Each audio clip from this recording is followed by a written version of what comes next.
The SEC versus Ripple case has already been looking pretty bad for the SEC, but the most recent news, including John E. Deaton slamming the SEC publicly and Ripple asking for an extension to destroy the SEC's claims, make the situation look even worse for the SEC. Welcome, XRP Army. Let's grow the XRP Lab community by pressing the like button and subscribe. We are giving away $500 at the end of the month to one random subscriber to continue on their XRP journey. All you need to do is to like the video, subscribe, and comment your thoughts on XRP in the comment section. In today's video, we'll discuss John E. Deaton slamming the SEC publicly and Ripple asking for an extension to destroy the SEC's claims. Let's head into it. Despite rumors of a settlement, the SEC versus Ripple Labs case has already reached the fourth quarter of 2021.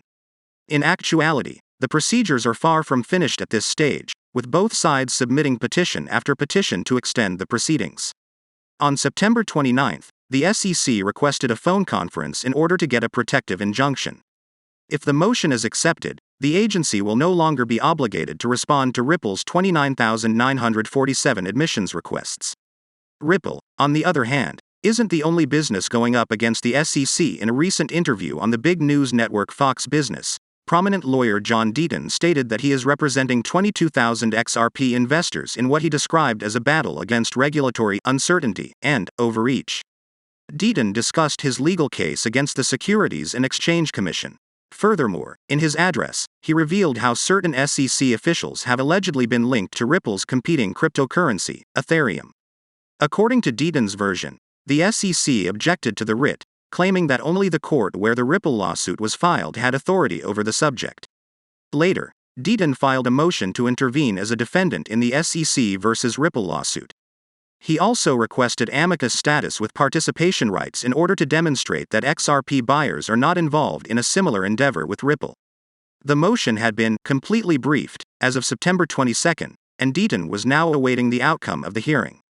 It should be noted, however, that Deaton has previously held XRP roles. The lawyer, on the other hand, was quick to emphasize that his objective is to help XRP investors who have been harmed by the SEC's judgment, not Ripple. In the aforementioned interview, Deaton of the SEC claimed that a number of current and former SEC employees have conflicts of interest. He specifically targeted former SEC Chairman Jay Clayton and William Hinman, director of the SEC's Division of Corporation Finance, as targets of his criticism. The Ethereum co-founders were once represented by the business, according to Clayton's old law practice. He also claimed Hinman's previous legal firm, Simpson, Thacker & Bartlett, was a board member of the Enterprise Ethereum Alliance, a cryptocurrency-focused group. Furthermore, Deaton alleged that while working for the Securities and Exchange Commission, Hinman earned $15 million from Simpson, Thacker & Bartlett. Hinman is an important character in this narrative. The case is difficult not only in terms of Deaton's accusations, but also in terms of Ripple's own defense. In fact, his deposition has been one of the most acrimonious chapters in the two sides' ongoing legal struggle. It stemmed from Hinman's 2018 speech, in which he asserted that current offers and sales of Ether are not securities transactions. By the way, what do you think about this statement by Deaton? Let us know in the comments section down below. But the news about the court case doesn't stop there. In the matter of SEC versus Ripple Labs, both the agency and the San Francisco-based blockchain technology startup have filed a flurry of papers with the court. On September 29, the SEC requested a phone meeting with Judge Sarah Net Byrne in order to avoid having to respond to Ripple's 29,947 applications for admission. The conference was held on October 1. Despite this, the SEC requested a pre-motion conference on October 1 to compel Ripple to search for and produce audio, video recordings of internal meetings in order to implement the order. The SEC is specifically searching for recordings of meetings in which CEO Bradley Garlinghouse, Executive Chairman Christian A. Larson, and other key employees discussed relevant issues to the case. According to the Securities and Exchange Commission, the terms Ripple Video Conference and custodian were specified in a way that did not help in the identification of responsive topics, because of many redactions on a copy of the file. Determining the actual nature of the recordings Ripple has already created is impossible. The SEC, on the other hand, says that the tapes provide critical material to the Howey Tets probe. It further claimed that the search was suitable for the requirements of the case, citing 4 factors established by legal precedent to back up this argument. Apart from saying that the case is disputed, the agency noted that Ripple owned the recordings and that, given Ripple's financial success, it had the resources to do the search. Furthermore, the plaintiff claims that the sought-after recordings bear directly on the key issue in the ongoing case, which is why they are requested. Guerrier concluded that any responsibilities imposed on Ripple are self-created by the manner in which Ripple chose to name and store their recordings. He made it clear that this would not be used as an excuse. In response to the Securities and Exchange Commission's request for a teleconference in order to be excused from replying to Ripple's 29,947 petitions for admission, the company has now submitted a request for an extension of time. Rather than responding on October 5, the blockchain company requested an additional 2 business days so that it could answer on October 7. As the letter pointed out, this was accomplished via this is defendant's first request for an extension of time. Also, make sure to write your thoughts on this action by the SEC in the comment section. Furthermore, as you may have seen, a phony news release claimed that the U.S. Securities and Exchange Commission has withdrawn its case against the cryptocurrency company. The fake XRP press release on law.com claims that the litigation against the cryptocurrency was dismissed for a number of reasons.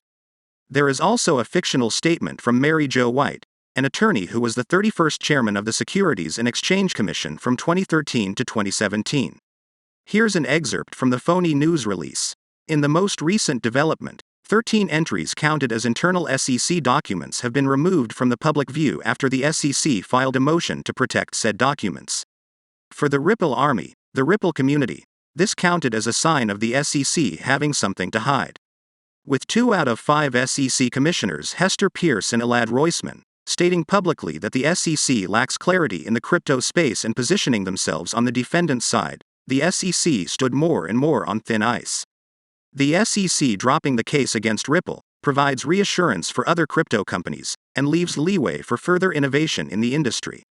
Charles Gasparino, a Fox Business Network journalist, stated on Twitter that the press release in question is a fake. According to his response, the Ripple team is aware of the incorrect lawsuit dismissal news release and is attempting to get it deleted. The business emphasizes that the press release was not distributed directly by them. The most recent claim is identical to another false news release that was sent earlier this month, according to the report. The retailer Walmart has allegedly stated that it intends to begin accepting Litecoin payments in the near future. The claim was quickly disproven, but not before it threw the cryptocurrency markets into a spiral for a few days as a result of it. Whether it's fake or not, XRP has surged dramatically in recent days. What do you think about the Ripple versus SEC case? Do you think it will come to an end soon? Let us know in the comment section. If you want to continue knowing about XRP, we have 2 more videos waiting for you on the end screen to check out. Enjoy your day and I'll see you in the next video. Before heading out, kindly note that prices of cryptocurrencies frequently change, so by the time you watch this video, it might have changed to a whole new value. The information provided in this video does not constitute investment advice, financial advice, trading advice, or any other sort of advice. You should not treat any of the content as such. The content in this video is for educational purposes only and hence should not be considered as financial advice. Do conduct your due diligence and consult your financial advisor before making any investment decisions.